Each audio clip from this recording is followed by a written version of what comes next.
The government is ready to talk with startups that are looking to move overseas. Finance Minister Nirmala Sitharaman said this in her address at a think tank in Washington, D.C. earlier this week. She also assured that the government will do as much as it can to help startups stay in India. While simplifying domiciling options for startups, allowing them to list on global stock exchanges are among the 160 policy asks that investor body IVCA has put on the table for the government. The finance minister, as she promised in this year's budget, has set up an expert committee to address the concerns of private equity and venture capital investors. This expert committee, headed by former SEBI chief M Damodaran, has been asked to submit its recommendations by December. After conducting a comprehensive study to remove end-to-end frictions in regulatory policy and taxation so that it becomes easier for private equity and venture capital investors to invest in India and in turn power India's startup economy. The investor community, of course, is pleased with the move, but as veteran investors have told us, the challenge before the government in carrying out an end-to-end regulatory cleanup is nothing short of what was done to put in place the Insolvency and Bankruptcy Code in 2016. Not all practices of alternative investment funds are baked into tax laws. There is still no tax parity in sale of unlisted versus listed shares. ESOPs continue to be taxed twice. A lot of domestic capital that is locked up with PSUs, insurers and provident funds is yet to be funneled into startups. The list, as we said, is long, and the industry says the setting up of the expert committee is a step in the right direction. Interestingly, this also comes at a time when the funding winter is getting frosty, with Indian startups suffering their worst quarter in terms of VC funding in 2 years. Hello and welcome to Young Turks. I'm Shireen Bhan. You're watching India's longest-running show on startups and entrepreneurship.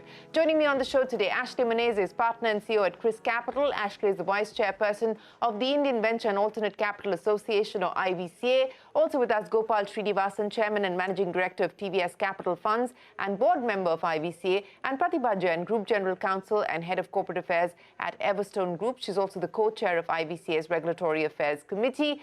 Pratibha, Ashley and Mr. Srinivasan, many thanks for joining us here on CNBC TV 18. So let's get started with this committee. The finance minister had made the announcement in the budget. It's been a long wait, but finally we do have a committee in place, and it's headed by this former SEBI chief M Damodaran. Ashley, let me start by asking you about the progress that's already been made. I understand that meetings have started. IVCA has met with the committee. What was the first impression in terms of how this committee intends to look at this 160 list of demands that you're putting on the table? Thank you, Shireen, for having us on the show. This was the ask for an expert committee was something that we've talked about for some time. It is necessary in our view to capture a few things. Initially when private equity and venture capital has been investing in India, it's been through a myriad of laws that have been set up for other purposes, and there's no real set of regulations that has addressed this. Holistically, considering the fact that there are some global funds, Indian funds, capturing all of that. So this was definitely a need of the hour. We were very happy to note that, the finance minister in her budget speech in February, talked about setting this up. The committee has been functioning, quite well. I think we had a meeting. The meeting was very, very constructive. The committee members were receptive to suggestions. The list may be a long number of 160, but broadly there were 2 or 3 sort of categories of us, right? One was merely in the form of clarifications. What is the best way to reduce some friction, ease of investing? And then the other was, the committee actually asked us to come up with innovative ideas that can help streamline both the investments into India as well as attracting long-term domestic, foreign capital into India. So it was ideas being thrown out, and as I said, the committee was extremely receptive to it. Don't go by the number of sub points because some of these are minutiae points, but I think conceptually, it was a very, very constructive and productive session.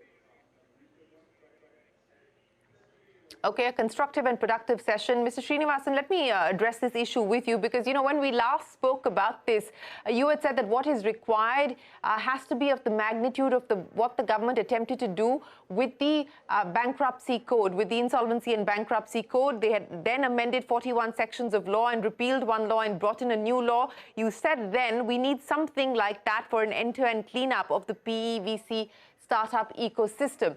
Now, as Ashley said, there are some issues that require clarification. There are some issues that need to be addressed to alleviate the regulatory friction. And there are ideas that the committee is also seeking to try and see what can be done to unlock domestic capital and continue to see a flow of foreign capital into the startup ecosystem. So let's start with addressing clarification and regulatory friction, because those are the two main points that the committee is going to look at. That was the terms of reference when the finance minister had announced the committee in her budget speech. So let's address those issues and prioritize for me what you want the committee to do. What are the specific areas that you want the committee to focus on? Thank you, Shireen. Thank you for having us, and thank you for actually being, in some sense, a virtual expert committee on issues to do with startups, VC, and PE at your show. I think it's been one place where one can listen over time to how this industry has evolved. I think this committee has the potential, if its recommendations are accepted, which I believe they should be, given the stature and standing of the members of this committee, of actually creating close to a WhatsApp moment, to use that oft-used expression, for this industry, in terms of removing friction, putting in accelerants, unleashing domestic capital, making foreign capital flow easier, and most importantly, making investments into startups and growth, including delisting, very much easier. So you have very nicely summarized the 5 buckets. I will just say the most important issues would be, number one, bake in all the business model and vocabulary of this industry, the AIF industry, into the direct tax code, the indirect tax code, so that things like carried interest are clearly defined, clearly classified as long-term capital gains. Make sure that management of foreign money in India does not attract GST when pooled into AIFs. Make sure that when you look at the value at which assets are carried in a fund, they are truly pass-through in nature, and they're carried at the cost of commitment, which means the cost at which investors have invested into the fund, rather than the cost of purchase of securities. These would be, in my mind, the top 3 things from the industry point of view. From the startup ecosystem and the company point of view, I think there will be a lot of interesting challenges. I will name 2, if I may. One is delisting. There is a great opportunity now, given the vast number of listed companies in India, that many of them, private equity can come, take over those companies. But the delisting procedures, I'm sure you must have heard, Shirin, in your show, I think the word cumbersome could be a mild way of stating it. So there could be a lot of liberation of those companies by getting private equity if the delisting procedures are made much simpler. There could be issues like that from the point of view of startups, some minor issues relating to type of instruments being more flexible. I think we need to address that as a central issue, that all of this finally means more money for startups, more money for growth, and better use of domestic capital. They may be the 3 big framing outcomes of this committee, rather than what the industry, after all, what are we? We are simply agents who have the ability and appetite to deploy risk capital. But the beneficiary of this will be the startups and growth, and in turn, the country in large.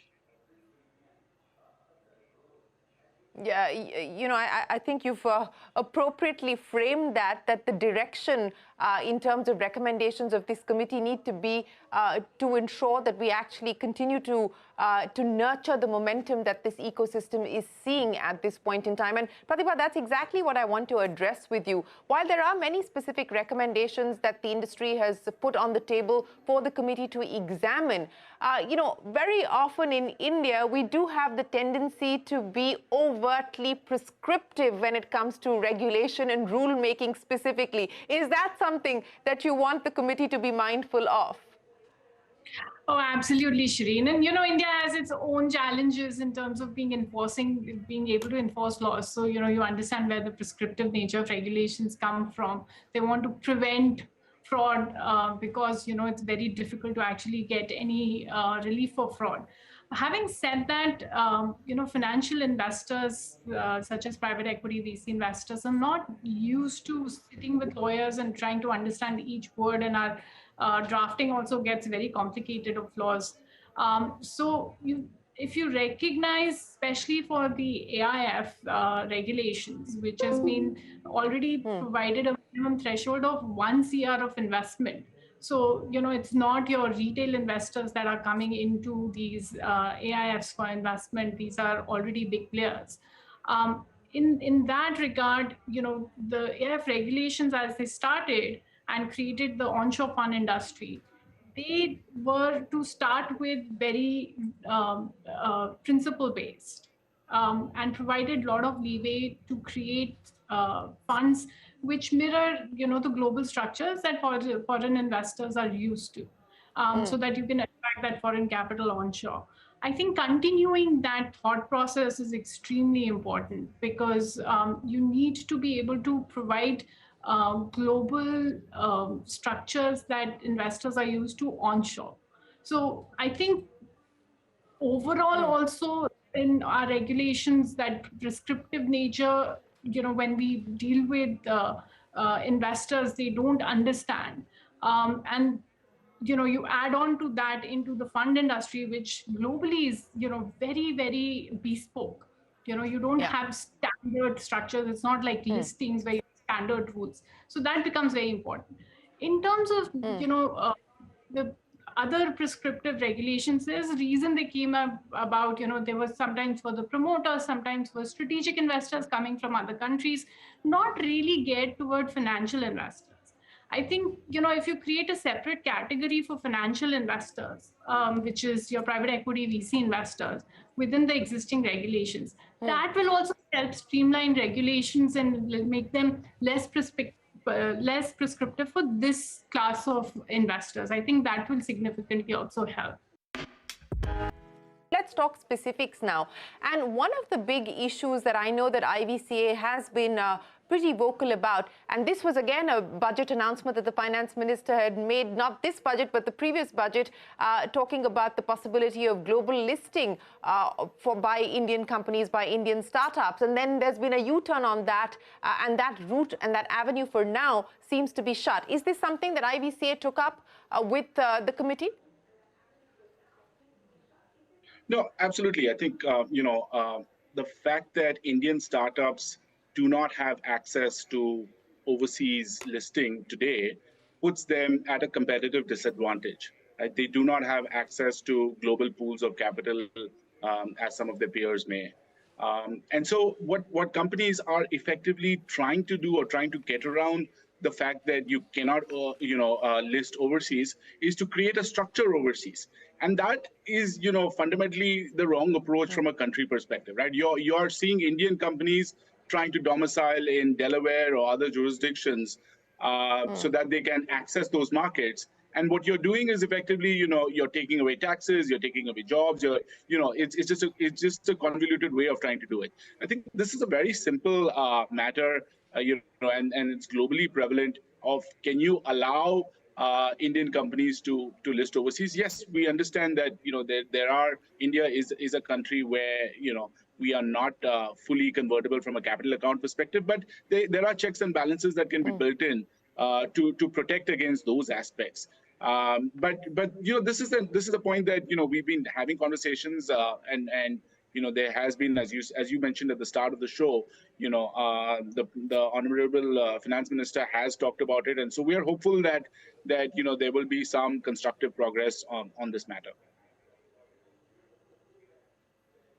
Okay. Speaking of constructive progress, Mr. Srinivasan, again, these have, of course, been long-standing demands that industry has put forward, and I would imagine that the committee will look into the recommendations that have come in, treating listed and unlisted securities on par, and also the often repeated demand as far as double tax on ESOPs are concerned. Do you believe that there is much more of an open dialogue, conversation around these two specific issues. Is that the sense you get? Shireen, I think basically the way I would like to think about your question is to say that the timing at which this is happening, when the behavior of the world around the Ukraine-Russia issue has clearly pointed out that every country needs to look after its interests very, very strongly. And I think that is going to spur a lot of the behavior of this government, whether it is to do with domestic capital being more easily available. We have 1.5 lakh or 1.5 trillion rupees worth of pools available from insurance, pension, which are not really being directed into venture capital and private equity. So they will basically think about the fact that Atmanirbharta for domestic capital means that these frictions, like you said, parity between public and private, or making sure that startups become easier to keep in India. The point that Ashley said, one of the reasons people take the startups abroad is also because ESOPs have become such an important part of capital. You cannot afford to pay crores of rupees a year to each employee, but ESOPs can be. But every time if ESOP vests, then you have to pay, exercise it, you have to pay tax.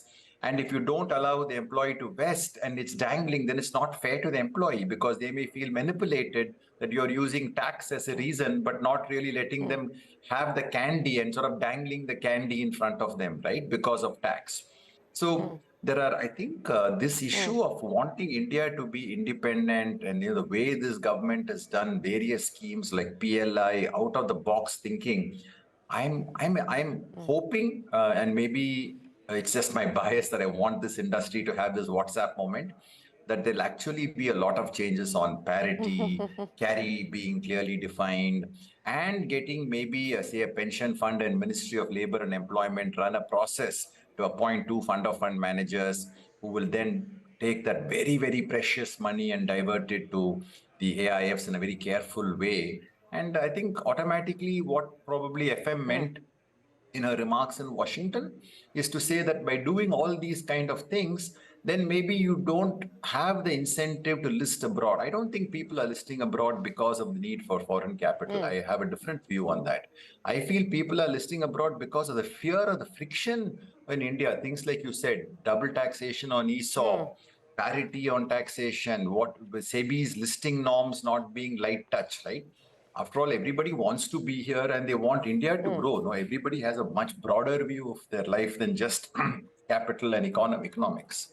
So I'm hopeful the Ukraine war, this government's boldness, and the need for domestic independence, Atmanirbharta, domestic capital to earn money in a country which has got a current account deficit, to export our profits is not the cleverest idea. Yeah. No, it certainly is not the cleverest idea. But, Pratibha, speaking about this WhatsApp moment that Gopal Srinivasan has referred to twice in the course of this program so far, let's address that issue. I mean, it is a difficult environment that we're currently operating in globally, and that is already impacting Indian startups. We talked about how we have seen funding come off, dry up quite significantly, and that's expected to continue. We're already seeing many companies announcing plans to scale down, lay off. Yesterday, one of the big boys in the edtech space, Byju's, talking about laying off 2,500 people, and that's not a small number. So the environment is challenging. Now, for us to be able to really be able to achieve that WhatsApp moment that Mr. Srinivasan is talking about, in the near term, regulatory uncertainty for sectors like education, where the government looks like it's wants to sort of come in and say, there is need for regulation, or in the gaming space where there is no certainty yet on the GST levy, plus you've got, high courts and governments deciding on what should be, construed as betting, what should not. How much of that is adding to the woes and the sort of downward sentiment within the ecosystem at this point in time? Of course, the global challenges, but some of these domestic regulatory issues, is that weighing on sentiment today? Oh, very much, Shireen. When you talk to global investors, big issue that comes up is just regulatory uncertainty and certainty on taxes. again and again, we hear that play out saying, we don't know when we're making an investment. And this is sticky investment. Any investment that goes in through either of these routes, PE or VC, it's a long-term investment, 7 to 10 years. During that period, they're used to in developed markets having stable laws. I've practiced globally. I've practiced in New York, Tokyo, Hong Kong. When we did transactions, we didn't worry about laws as much because the laws were very set, and it was a commercial negotiation that the lawyers were dealing with. But in India, you have to keep in mind that the law might change. The law is changing while you are doing the transaction, and then the market moves. The regulatory approval sometimes can take between 6 months to 1 year, despite best efforts from the government to make that more streamlined. All of this global investors are not used to, and that if we can solve for, I think the global markets, whatever they are facing, will not have as much of an impact on India, because if you read any reports, the Indian macroeconomics are looking pretty good, right? So we should actually be getting advantage of what's happening globally, which we are not, because simply we have not yet been able to solve for this issue. So knee-jerk reactions when and I can imagine there'd be a lot of pressure on the government to start regulating when there is noise around gaming or when there is noise around edtech. But yeah, long term, it really affects especially these investors, because they look that I have put money into the country, I will exit in 7 years. Between that time period, at least from a regulatory perspective, my investment shouldn't go to zero. Yeah, and I think predictability and certainty, especially when it comes to regulation and taxation, is what investors, both domestic and foreign, why just foreign investors, domestic investors as well, want that certainty. So, Ashley, let me come back to you. The committee has been asked to submit its report by December, and I would imagine that if they do meet that timeline, then perhaps we could see some elements, if not all of the recommendations that the committee makes, find their way into the budget. That is my expectation, and that's how really the budgetary consultation process works. So this is my guess, essentially. But is that your assumption and expectation as well? Shireen, we are equally hopeful that that does play out in that time frame. We all do know that some things do slip up in terms of timelines. So there is a December deadline.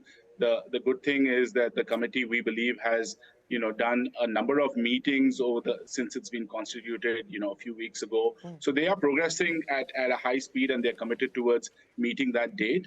The budgetary process, does start a few months prior to February.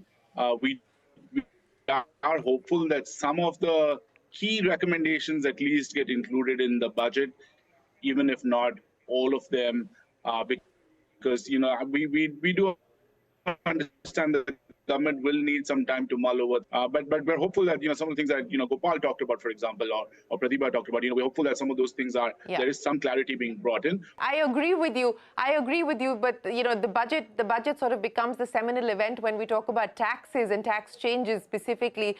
But of course, many of the other aspects can be dealt with outside of the budget as well. But Mr. Srinivasan, let me end by asking you, and what gives me hope that a lot of the issues that we've discussed and that you've put on the table here, they require the silos between the market regulator, the central bank regulator, North Block. They need much more of a sort of, interministerial, inter-regulatory approach. And just the fact that you've got a former SEBI chief heading the committee, you've got Mr. Mahalingam, former SEBI and RBI as a member. You've got a former member of the GST and the CBIC there in Mr. Nagendra. You've got a former chief commissioner of income tax. That gives me hope that we could perhaps see this committee move on significant changes.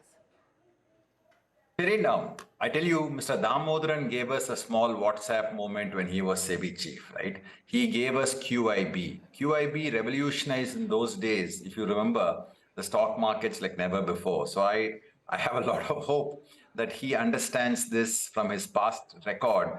And if I go through those 160 changes, Shireen, there are only about 4 or 5 which are legislative changes which need to be in a finance bill. So I'm sure that they could be releasing these ideas to the revenue department much ahead of time. If I had to make a bet on this, which I would be like 70% positive that something can happen in the budget, and 70% is a very high number given these kind of businesses. You better worry about a 28% GST being levied on you, Mr. Srinivasan, for making that bet. But we certainly hope that this is going to be taken forward. If not in the budget, then soon enough. Always a pleasure, Gopal Srinivasan, Ashley Menezes, and Pratibha Jain. Thanks very much for joining us here on this edition of Young Turks to talk about the recommendations that are being considered and being reviewed by the expert committee that's been set up by the government, headed by the former SEBI chief, M Damodaran. Will it be the Indian startup ecosystem's WhatsApp moment or not? That's the big question, but we'll be tracking that story very closely right here. We'll take a break. There's a lot more coming up. Don't go anywhere. We're back in a moment with more.